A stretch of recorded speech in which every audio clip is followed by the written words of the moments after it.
is fine. A whole lot of money, just wasting my time. I'm not as famous, I'm doing okay. A whole lot of money will just get in my way.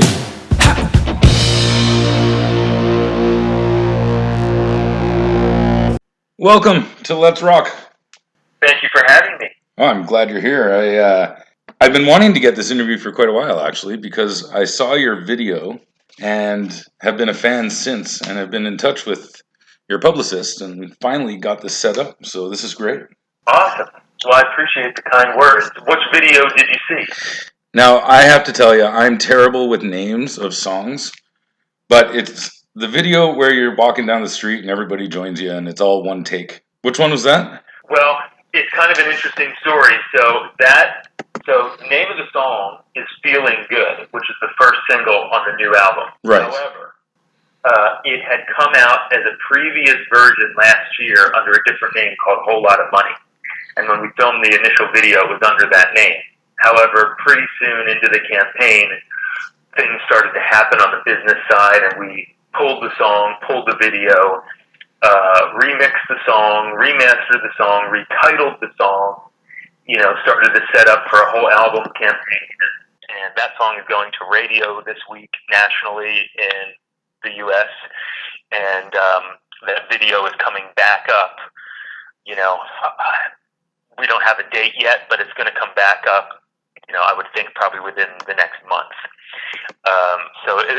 Really the whole band is getting a, kind of a fresh start. And that is the lead song, Feeling Good, first single. And that video is going to come back up and hopefully, reach a much bigger audience this time around, now that we have a full, plan in place. Right. Why did you change the name?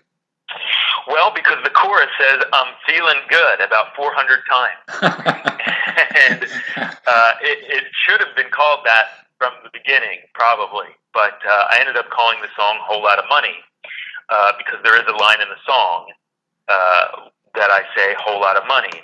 The irony is that for people who don't really listen to the song, they might think that the song's about having money.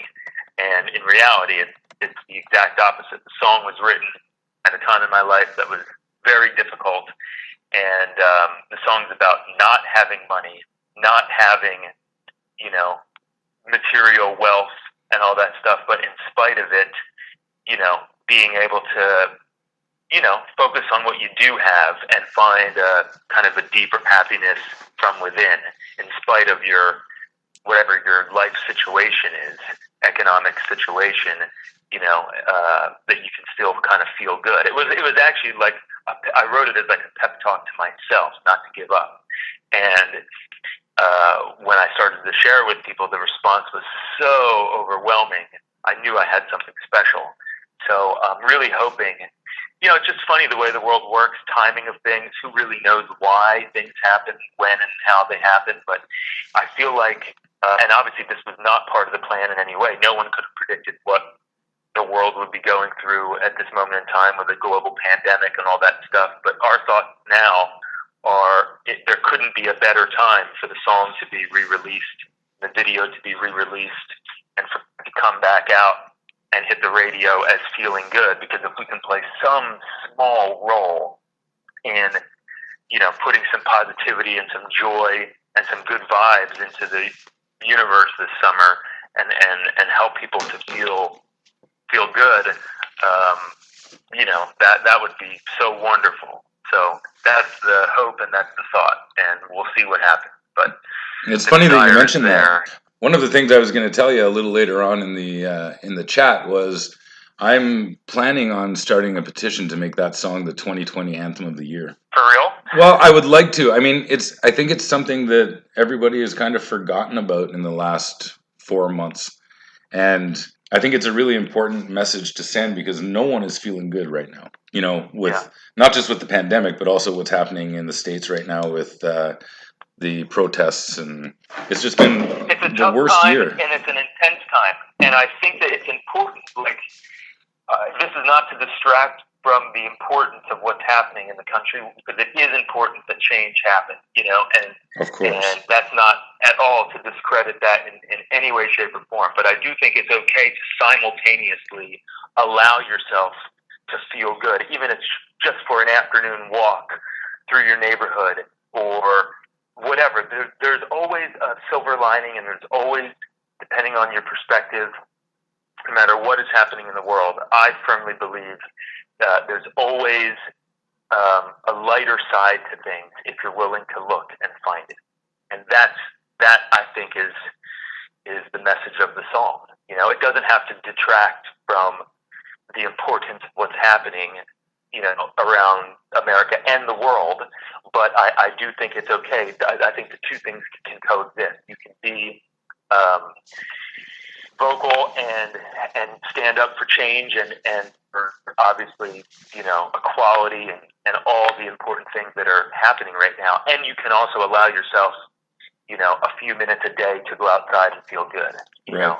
And so I think both can happen. They have to, for everybody's sanity. They have to, exactly. They have to. Well said. You just said it in 2 seconds. It took me 10 minutes to say it. Okay, so I listened to the album yesterday. Fantastic album. Congratulations. It's excellent. Thank you. I appreciate that. Seriously. It's another thing about the whole feeling good thing. It's nice to hear new music that there's a certain feel to it that just kind of makes your head bounce up and down for the whole album. And that is something that hasn't happened for a while. Tell us all about it. What do we need to know about this album? The album is Sun Via.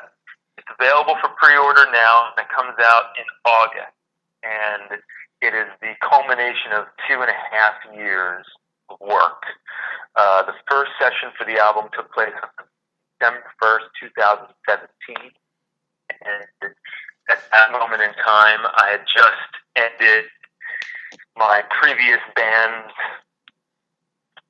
The name of the band was Mount Holly, and bigger than even just the end of that band, it was the end of a whole era of my life where I decided that I was no longer going to compromise artistically. I was no longer going to put the power of my musical destiny and my career in the hands of others, and I was going to take the reins of my own life musically, which is new for me. I've always been in bands. They've always been democracies. They've always gotten screwed up either by the band members, by the record labels, by the managers.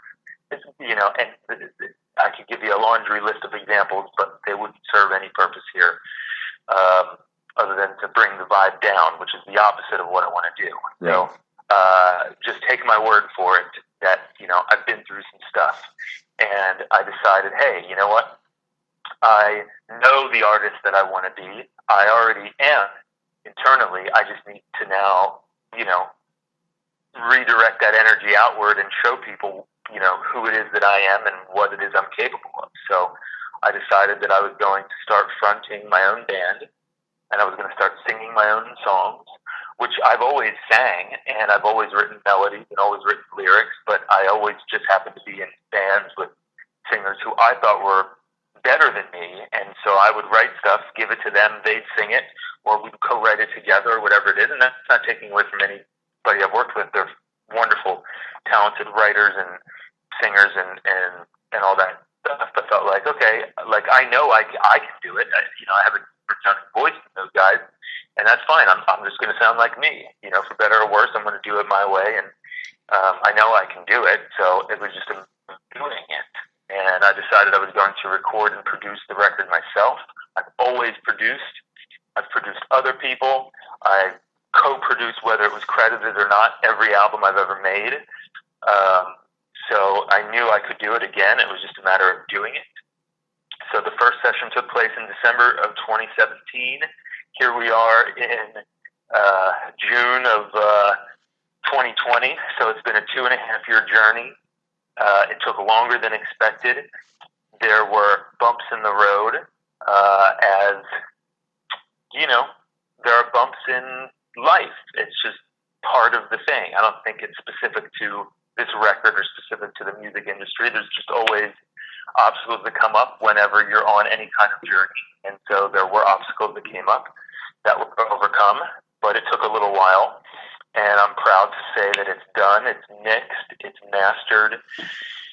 You know, it's available on vinyl, which is a huge thing for me. I'm a huge vinyl collector, and I've never had one of my albums released on vinyl, so that's just exciting in and of itself. And it's my debut record as you know, under my own name, as the artist I want to be. And I've got the best band in the world. I'm grateful for them every day. They're all guys that I grew up with in the Philly music scene. We've been friends for some of us dating back 20 years. You know, Brian Weaver, the bass player, was with me in Silvertide, which was my first band, and the other guys in the band, you know, we played shows with them. They were in a band called Pepper's Ghost, and you know, there's a lot of history and a lot of love and a lot of respect, and the chemistry is undeniable. So when I assembled the right team together, the magic just started happening, and we wrote an incredible amount of songs. Like, we actually probably already have the material for album 2. We just wrote an incredible amount of songs because, in my experience, when all the ingredients are right, and they got to be just right, you can't even have one sour apple. Sure. You know, the chemistry's got to be, you know, it's nothing unless it's something, and when it's something, it's really, really something. So it took a minute to get that. It took a minute to find that chemistry with the right people and the way that we were going to work and operate. But once we got it dialed in, you know, everything just started to flow. So we've just been enjoying the ride, enjoying the journey. You know, part of the record was made in Philly, part of it was made in California, Joshua Tree, LA, you know, various parts of Pennsylvania, because we're all from Philadelphia area, but I was living in California for some of this experience because I married a California girl, so I was doing like a bi-coastal thing for a while, which is now over because it was just actually much harder than it sounds. I'm sure. So I'm back to being full-time on the East Coast, and you know, we're just excited. We're excited to have the opportunity. I'm excited and grateful. You know, I don't know how much of my history you know, but I got signed super young and started in this business super, super young. I call it joining the circus. You know, it was like one day I was a senior in high school, and the next day, you know, I was touring Japan. It was pretty intense, and I'm grateful to still be doing it. You know, I'm a young guy, but I've been doing it a while because, like I said, I started young. So I'm just excited to still have the opportunity to do it and have the support of so many. And, you know, I've got a pretty decent following, and everybody has been patient and loyal, and I'm grateful for that. And I'm just excited to get the music out, you know, and excited to share what it is that I can do with no handcuffs on anymore, so to speak. And hopefully people like it. Hopefully people are excited about it. And, you know, because it's just the beginning. This is now the beginning of the next 30 years of my life. You know, nobody can ruin this band for me because it's my own name. You know what I mean? So it's taken a while to get here. Part of me thinks that, why haven't I been doing this all along? You know, but for whatever reason, we take different paths in life, and they lead us in different directions. And I think what's important is I'm doing it now, and I'm excited to move forward and you know, do it my way. Yeah, you got to get your feet wet somehow. Yeah, well, they're wet. They're soaking wet. Perfect. So I'm ready to I'm ready to run, man. To have the first song, Feeling Good, hit the radio. I haven't had a song on the radio since 2005 when I was in Silvertide. You know, we had 3 songs that went top 20, one went top 10. That's the last time I had written a song that was on the radio. So it's been 15 years.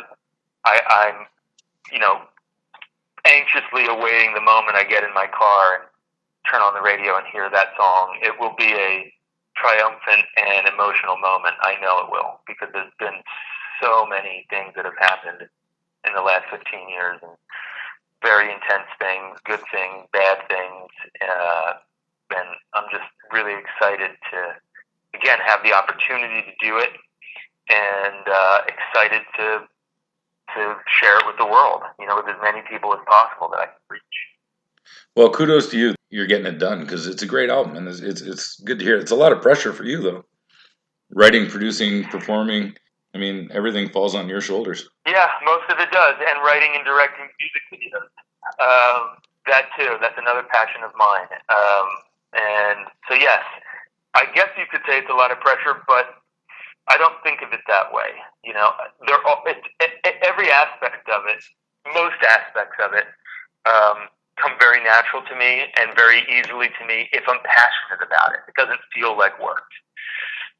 There were moments along the way that I did feel overwhelmed at times, but I got through those moments. You know, my wife would be able to tell you I certainly had a few of them, and I just thought, oh my God, I'm never going to get through this. You know, but I did, and most of it, you know, like I said, there were a few exceptions, but most of it came pretty easily. And when you love something, when you're passionate about something, it really isn't work. You know. Right. But I did learn some lessons along the way, an album too, and you know, all the stuff we do moving forward will hopefully be easier now that I've learned some, you know, even more lessons about the process and about, you know, working efficiently, and everything is in service of the song and the art, you know, and it's how can you set yourself up to capture and, you know, what is beautiful and what is pure about a piece of art and put it forward, you know, in the best possible way. But not all, you know, processes are easy. Sometimes they're laborious, you know, and like some songs almost write themselves, and others take years of just reworking and reworking and reworking and reworking. And there's examples of both on the album, you know, let you know. Most of that song was written in 5 minutes. Just sat down with a guitar one day, started singing, playing, and 5 minutes later I was like, oh my gosh, it's done. That's rare. You know, that doesn't happen as much, but it does happen. And then there's other songs like White Noise, which, you know, that song's been floating around in my musical universe for like 5 years, and it took a while to get it right. So, you know, there's all different kinds of examples, but I am looking forward. Moral of the story, now that you've said it, there's been some pressure. Yeah, it's been intense. I am looking forward to taking a deep breath. You know, I'm going to go with my family next week and take a little vacation. It's nothing crazy, but we're going to, you know, lay low and just kind of stay to ourselves and just kind of rest a little bit. I'm looking forward to that. I could use a little bit of a rest, but you know, I'm a worker bee, so if there's too many days of doing nothing, I just feel like I have to be doing something, and that's kind of always the way I've been. Very cool. You know, one thing that struck me about the album is the diversity on it. You kind of jump between styles so much, and I really like that. You don't just stick to one. You know, it's not AC/DC. As much as I love AC/DC, it's not every song is AC/DC. Thank you. When you're writing the tunes, are you thinking of writing different styles or different sounds, or do you just write what you're feeling and it just comes out? That's a great question and a good observation. And I love AC/DC too, but I don't have the desire to do that. I have a very eclectic taste. Anybody who follows my Instagram, you know, I post, you know, not so much at the moment because I'm promoting an album, but if anybody flips back, you'll see, like, I do record of the day. Like, I'll just hold up a vinyl of what I'm listening to that day. And it's a pretty diverse collection of music that I love. And so it would be untrue to myself and what it is that I love to just go, hey, I'm only going to do this. You know, that being said, I don't want like 20 different genres. Yeah, that wouldn't make sense either. So let me come back to that in a second. To answer the next part of the question, which will influence that last part, when a song comes to me, I try to write it for what it is, and I don't judge it, and I don't label it. I'll write whatever is coming out, whether it's reggae, rock, blues, psychedelic, whatever it is. I will try to capture, harness the idea, and get the idea down, so that I can just give each idea its best shot at being great. All that matters to me is it great? I don't care so much about, you know, how it fits in with other things at that point in the process. At least, I just want it to be great. Is this a great song? If it's not a great song, it's out. You know, so then you sit down and you've got a body of work after so long, and you're like, okay, all these ideas are great. How do these fit in together? And is there a story here? And is there a listenable experience here? And that, I'll tell you, was tough when we were doing the record. Now, this is a 10-song record. We easily have another 10 songs that are done. But the question was, what is the statement? What is the body of work that makes sense? And we want it to be diverse enough to tell the story of what this band can do and what we love and what we are doing. But we don't want it to be a hodgepodge, and we don't want it to be incohesive, So we've kind of made a decision that, okay, there's kind of like a 3-band spectrum here. There's obviously the rock and roll or straight ahead stuff that I do and people seem to like, and it's just in my DNA. But I would be lying and I would be inauthentic to myself and the listener if I didn't have that psychedelic Floydian thing, which is such a huge part of my love affair with music. So that was easily the second kind of band of the spectrum. And then the third thing, which has also had a huge influence on me, was all the time living in California. I've spent years living in California. Like I said, I married a California girl, and the whole vibe out there, Joshua Tree, the Yucca Valley, obviously Laurel Canyon, and all the whole thing, and the sound of the eagles and the birds and the Doors and the whole California sound had a huge influence on me. So that's my third spoke in the wheel. So I feel like the album kind of alternates between those three broader, influences and kind of at times merges them. White Noise, kind of has a little bit of all three. I Want You kind of has a little bit of all three. Excess kind of has a little bit of all three. And then there's other examples that kind of just stick to what they are. So once we kind of figured that out, then it was more easy to pick the songs that would work and that we were excited about and that we felt like told the story of this album. It's funny you mentioned the Floydian reference, because I was yesterday when I was listening to the album, I was listening to Fall, and I sent my Let's Rock partner Paul a message saying this album is great. Track 3 is very Floyd. It's got a very Floyd jam to it. Well, thank you. I mean, like I said, there's no way to deny it. That's a huge inspiration, a huge influence, and it would be inauthentic of me to deny that exists in my world. They're my favorite band of all time, and no matter what I'm doing, there's just always that influence there.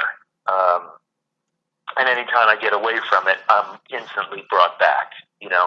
Feeling Good is probably the big exception on the record. It's its own thing, and it doesn't really,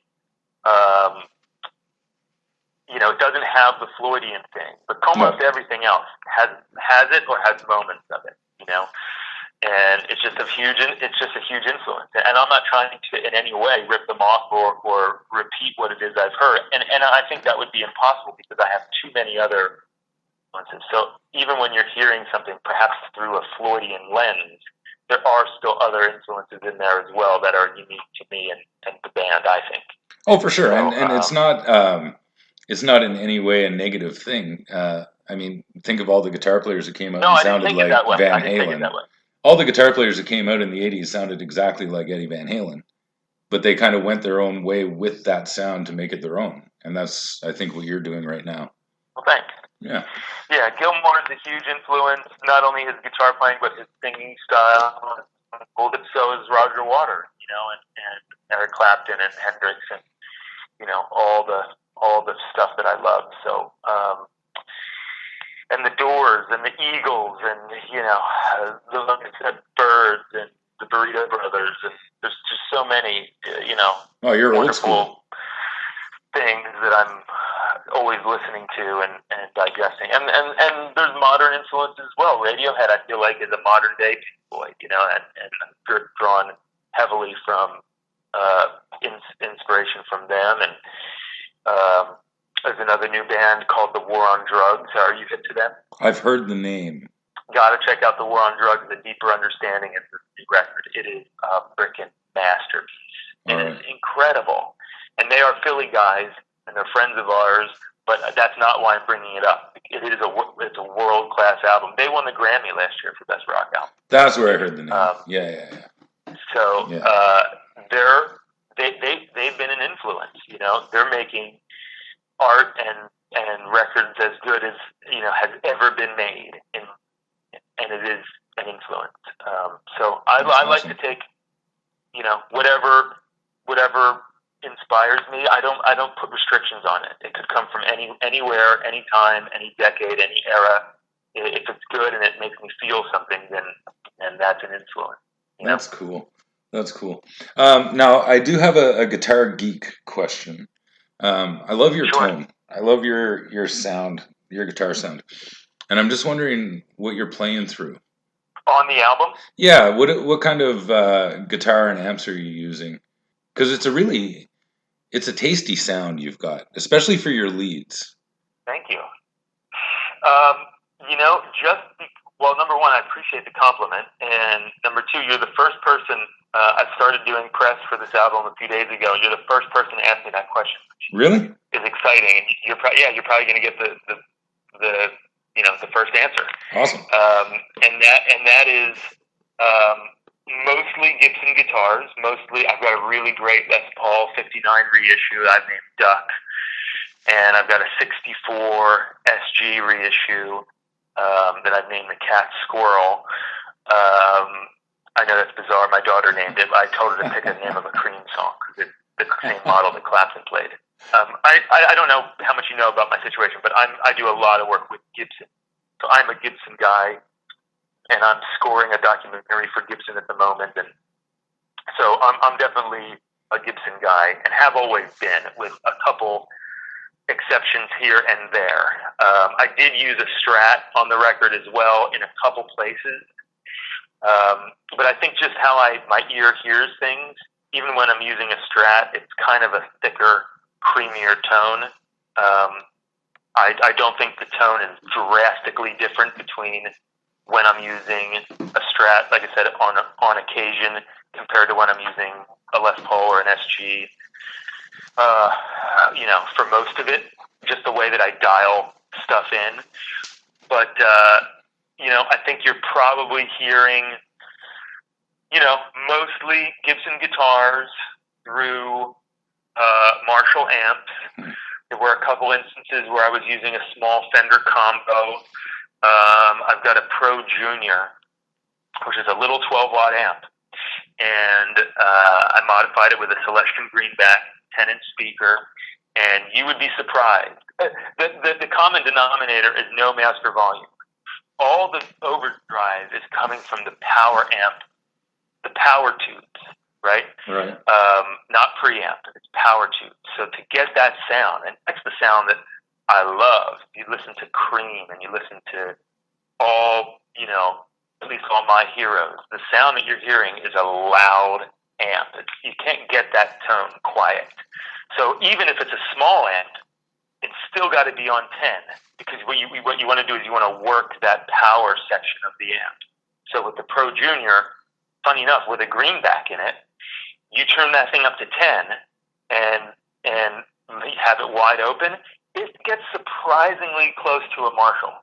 Really? Surprisingly close to what you in your mind would think is like, oh, that's a classic Plexi Marshall sound.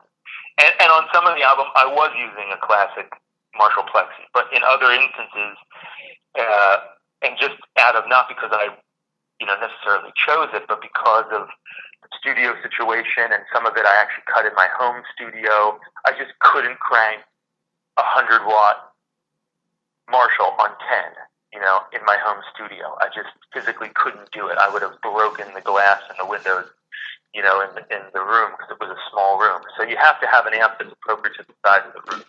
So if I'm in a small room or a small studio, I'll use the little Pro Junior, and I'll crank it up on 10. And it's still loud. I mean, really loud. When you put a 12-watt tube amp in a small room and turn it on 10, it's loud. I mean, a lot louder than people would think. But again, it's size to the room ratio, size, wattage to the space ratio. So I'd say that, a good bit of the lead guitar tone on the album was either my Pro Junior or my Marshall JTM 45. Again, mostly Gibson guitars. There was a Strat used on a couple songs. Fall was a Strat. White Noise was a Strat. I think everything else was a Les Paul or an SG. Another exception is Everybody Wants One was a 335. Oh, nice. But for the most part, it was a pretty straightforward setup. I do have a reverb tank, an old 1965 Fender reverb tank, and that's kind of my secret sauce. I'm always plugged into it, and it adds this beautiful kind of classic surf spring reverb. But it also, even when you're not, I don't use it like dripping wet. I use it for just a little splash behind the note. And but even when you're plugged into it, it does have an effect on the tone. So I travel with it everywhere I go. I take it in my carry-on on the airplane. People think I'm weird, and I am. But whatever amp I'm using anywhere in the world, I always bring that reverb tank with me. So that's part of the secret sauce. Wow, that's cool. I also use the Klon Centaur for some of the lead tones, boosting Pro Junior or the Marshall. And then the only other thing, real notably, I would say, as far as lead tones, is I have a 1968 modified BC 183 Silicon Fuzz Face. That's the sound of Feeling Good. That's definitely a fuzz. Okay. So there's a couple moments of fuzz face in front of the Pro Junior or in front of the Marshall. I did use a Marshall on Feeling Good. So I hope that's not too long and too diluted an answer. I think you could sum it up by saying mostly Gibsons, occasionally a Strat, Pro Junior, Marshall, Klon, fuzz face, reverb tank, call it a day. Sweet. Pretty straightforward. I mean, there's not a lot of ingredients. Volume is really important. I'll say that. No matter what amp you're playing, you got to get it cooking. That's where all the magic and all the harmonics and all the juice is. It's got to be loud. You guys opened for Slash. I imagine it was around the Philly area. He's another guy that's Gibson correct. Into Marshall. Yep. I mean, it's a tried and true concept. You were even talking about Eddie Van Halen earlier. I think Eddie, on the 30th or 40th anniversary of Van Halen 1 coming out, he sent out a tweet that rocked the world that was like, on this day, I forget if it was the 30-year or 40-year anniversary. I think it was 40. On this day, 40 years ago, Van Halen 1 came out. I made the entire album with a homemade Strat plugged into a Marshall Super Lead with a 57. Yep. And just like completely shattered. Oh, and he did say that he had the amp with a Variac down to 91 volts or something crazy like that. Right, the Brown sound. There's been decades of debate about it, and it just turns out it was one guitar, one amp, and one crappy $99 microphone. I mean, it's not crappy; it's a great microphone, but it's it's an SM57. It's not a fancy thing. It's not a ribbon mic. It's not a large diaphragm condenser. It's not a Neumann. It's a 57. They're a dime a dozen. So right. Really, the ingredients there were obviously his playing and a loud Marshall, and Slash, same thing. I mean, the tone is in the hands, and in his case, a Les Paul and a Marshall. I don't think, complicated is better, and I don't think that, more intricate is better. I often think it's the opposite way. Simpler is better. And I certainly, when I'm playing guitar and dialing in sounds and everything, I'm typically just trying to do what serves the song. And, there's a little splash of delay here and there. I do use the Univibe on occasion. Let me think. Excess is a song that's got some serious Univibe on it. And Everybody Wants One has a little Univibe. It's in there, And like I said, there's some delay here and there, analog delay, but for the most part, it's a real straight-ahead approach, man. I'm just a simple guy. If I need a clean tone, I turn my volume down, you know? Like, that's it. Like, it's just kind of the old-school mentality of just guitar and amp and use your volume on your guitar. And I'm not doing it because I think it's cool or old school. I'm doing it because it's awesome and it actually works, you know? Sure. And it's actually, you know, it's legendary for a reason, that those sounds. So, if it ain't broke, don't fix it. Good point. I'm glad we did that because I try to get Eddie Van Halen into every interview I do, regardless of who I'm talking to. So I'm glad we got that in there. You succeeded again. Every single interview, I think I've only missed one or two where I haven't gotten him some kind of a mention of Van Halen in there. So. That's amazing. Yeah, he's my guy. You know, I toured with him. Really? Yeah, my first band, Silvertide, was the opening act on the 2004 Van Halen reunion tour with Sammy Hagar. Oh, that was a rough one, wasn't it? 3 months. It was, but, you know, there were some magical moments, and he was wonderful to me and took me under his wing, and I hung out with him and played with him every day. It was just you know, talk about for a 20-year-old kid, just like a dream scenario. It's crazy. Yeah, well, you just made me jealous. Yeah, he's my go-to for guitar players. Always has been. Yeah, he's amazing. He is. All right, I'm not going to keep you too long, but I do have one kind of, well, I don't know if there's an answer to it, but what are the future plans? I mean, are there ever going to be shows again? Yes, there's going to be shows again, and our booking agent is working on even the possibility at lower capacities that there may be even some regional shows for us to do in the fall. Is that going to happen? Is it a sure thing? Absolutely not. But I think by 2021, you're going to see bands touring and doing something. Again, capacities will be different for a while of venues. You know, Right.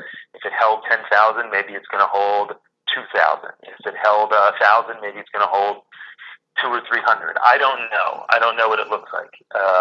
But I do know that, you know, where there's a will, there's a way, and bands will go out and play, and people will go see bands. I'm sure of it. I don't know when and how, but it's going to happen, and we will be on the opening lines, you know, of that.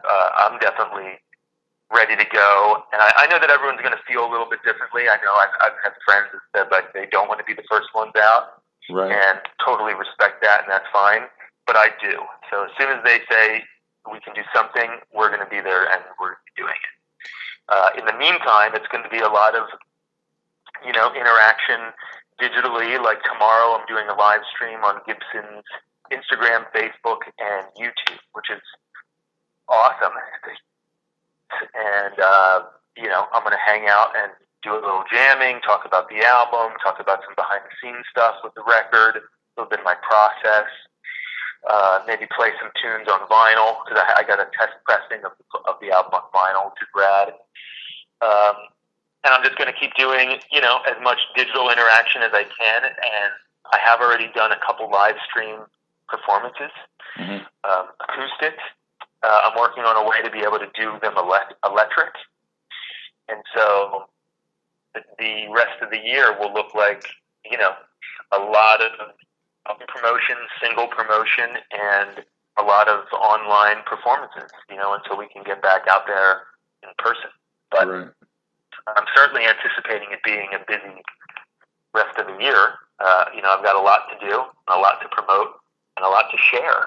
Right. You know, this is a big moment in time artistically, and we're going to move forward because it's the only thing we can do. You know, Exactly. like my only contribution, I think probably notable contribution to the world right now would be to keep making art and hopefully, as we discussed, you know, coming around full circle, hopefully making some people feel good. I feel like that's my role in this, and even if it's a very, very small part in perhaps putting some good vibes into the universe, I think it is needed, and that's what I'm going to continue to do, because that's what I can do, and I can't worry about what I can't do. You know what I mean? Might as well worry about what I can do. Yeah. Well, let me tell you, we've got a little club up here in Ottawa that's ready for you.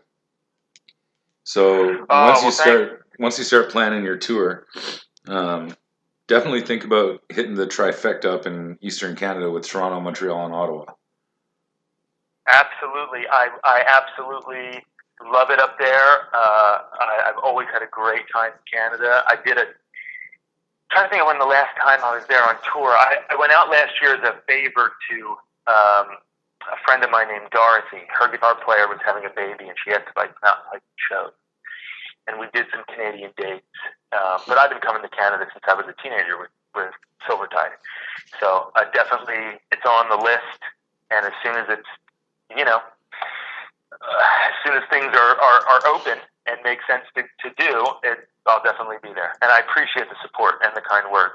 I guess all I can do is really wish you the best of luck in these bizarre times. I know everything will work out, but keep doing what you're doing, and you have time to write another album, by the way, before all the shows start. Yeah, I guess so. Although I'm anticipating, just like I said, kind of taking a big long breath now that this one's in the can, and before we really start ramping up here. But the songs are always coming. I wrote a song the other day that I really, and like I said to you, we actually have songs, probably enough to even put out a second album now.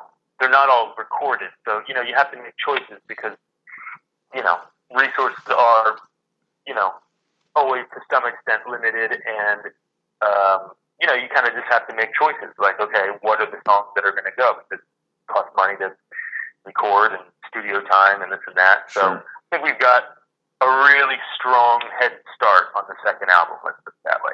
Awesome. When it is that we will execute it, I couldn't tell you, but I am excited to give birth to this first one, as it were, and put it out into the universe and just see what happens. My wish is that Feeling Good connects. I mean, I would love to get it on radio in Canada as well. I would love to get it on radio everywhere and just have that song, be the summer anthem like you talked about, and reach people and let people know that we're here and that we're doing this, that I'm doing this, and like I said, hopefully put some good vibes into the universe and then see where the chips fall, So yeah. All attention for me is getting that song heard and getting the album heard, and again, just letting people know that we're alive and that this is what we are, who we are, and what we do, and then we'll figure it out from there. Yeah, sounds good. And it's definitely a song and an album that needs to be heard. So best of luck in the future with it, and hopefully we'll see you up this way next year sometime. Yes, I hope so too, and I'm leaning towards saying that I would bet on it. So thank you so much for this, Nick. It was fantastic. I learned a lot, and best of luck with the new album. Please get out and play some shows soon. Please, this country has to get better so we can hear music. Yeah, I'm with you, man, and thank you, and I appreciate the support and the enthusiasm, and thank you for the well wishes. I wish the same things for you, health and happiness, and keep doing your thing and kicking butt, and hopefully I'll get to see you next year, and we'll be playing some rock and roll. Sounds good to me. Thanks again. Okay, man. Well, thank you for your time, and thank you for having me. I'm feeling good. I'm feeling good.